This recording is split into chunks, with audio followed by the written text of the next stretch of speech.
এ নিয়ে একটি আলোচনা দেখব। এই মুহূর্তে রংপুরে আছেন সহকর্মী নাজমুল ইসলাম নিশা, তার সঙ্গে যুক্ত হচ্ছেন বেগম রোকেয়া বিশ্ববিদ্যালয়ের সহকারী অধ্যাপক আব্দুল্লাহ আল মাহবুব। সরাসরি চলে যাব আলোচনায়।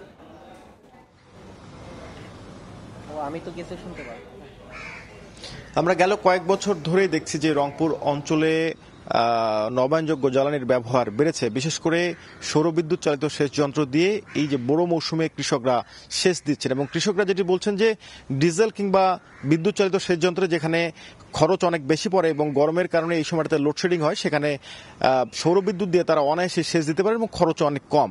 এবং আমরা আজকে প্রতিবেদন করতে গিয়ে দেখেছি যে আমাদের যে উৎসগুলো থেকে বিদ্যুৎ উৎপাদন করতে হয় সেই উৎসগুলো ক্রমেই কমে আসছে এবং খরচ বেশি।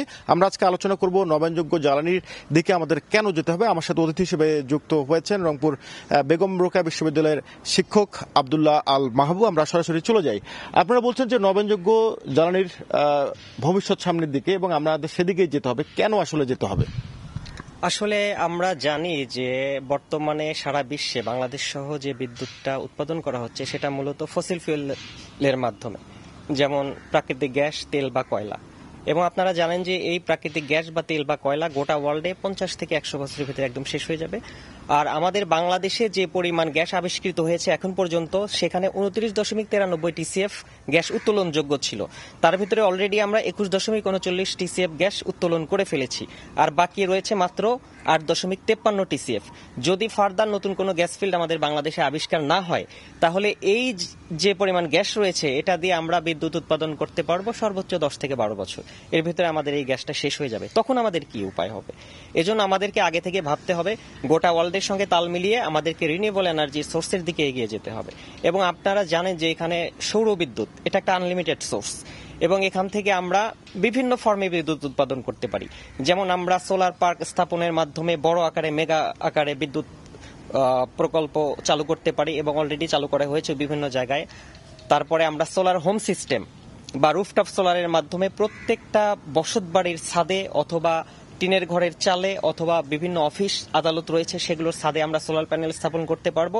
সেখান থেকে আমাদের দৈনন্দিন যে চাহিদা ওই বিল্ডিং এর, সেটা কিন্তু ফুলফিল করা সম্ভব হবে। এছাড়া আপনারা জানেন যে সোলার ইরিগেশন প্রজেক্টের মাধ্যমে বাংলাদেশে কিন্তু গ্রাম অঞ্চলে ব্যাপক আকারে মোটামুটি সাড়া জাগিয়েছে, যেটা সোলার ইরিগেশন সিস্টেম। সেখান থেকে কিন্তু কৃষকেরা ডিজেল চালিত বা আপনার জেনারেটরের মাধ্যমে যে বিদ্যুৎ উৎপাদন করতে হয় সেখানে কষ্টটা অনেক বেশি, সুতরাং তারা কিন্তু এখানে সোলার ইরিগেশনের দিকে চলে গেছে অলরেডি এবং আরো যাচ্ছে।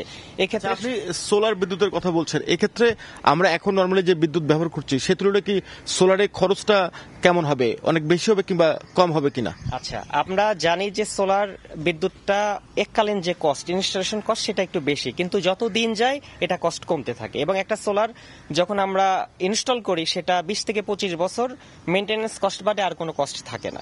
সেজন্য দেখা যাচ্ছে যে ন্যাশনাল গ্রিড থেকে বিদ্যুতের যে কস্ট, তার থেকে 50 থেকে 60% আমাদের 20 থেকে 25 বছরের ভিতরে ইউনিট কস্টটা কমে আসে। সুতরাং এটা কিন্তু খুবই সাশ্রয়। এছাড়া আপনারা দেখছেন যে সোলার স্ট্রিট লাইটের মাধ্যমে কিন্তু বিভিন্ন দেশে ইনক্লুডিং বাংলাদেশেও কিছু বিদ্যুৎ উৎপাদন করা হচ্ছে, সেটাও কিন্তু আমরা রাস্তাঘাট বা ব্রিজ সেখানে আলোকিত করতে পারি। তারপরে আপনাদের দুর্গম চলাঞ্চলে সোলার পাওয়ার টেলিকম সেটাও কিন্তু চালু করা হচ্ছে। আসলে সৌরশক্তির ব্যাপকতা অনেক বেশি, আমরা এটাকে ছাদে কাজে লাগাইতে পারবো, তারপরে খোলা মাঠে পিলারের মাধ্যমে সেখানে সোলার ইনস্টল করতে পারবো। এছাড়াও আপনারা দেখেন গোটা ওয়ার্ল্ডে কিন্তু এখন যেটা হচ্ছে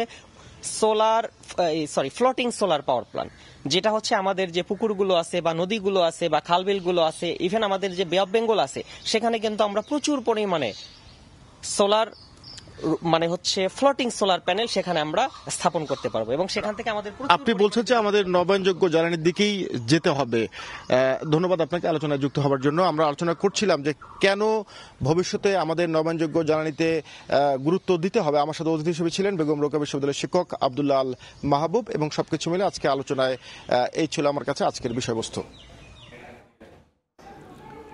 রংপুর থেকে নাজমুল ইসলাম নিশাত এবং তার সঙ্গে ছিলেন একজন অতিথি।